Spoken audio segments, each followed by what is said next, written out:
बिस्मिल्लाहिर्रहमानिर्रहीम।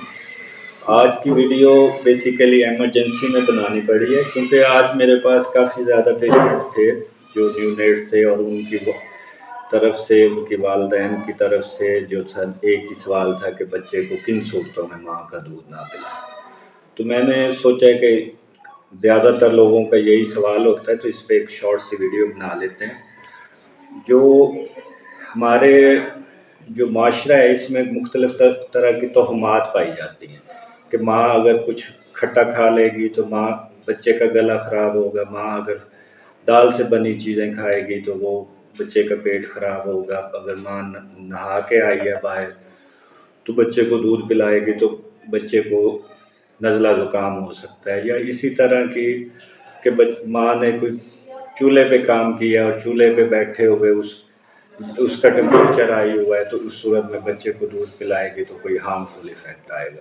ऐसा कुछ भी नहीं है।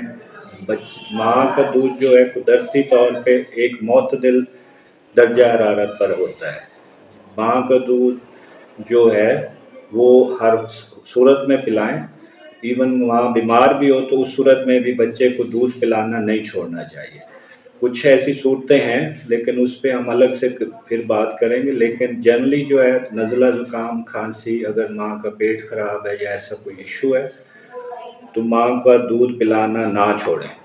और जो है अगर दूध कम आता है तो उसके लिए माँ की डाइट, न्यूट्रिशन उस पर जोर दें, ना कि बच्चे का दूध बंद कर दें। शुक्रिया।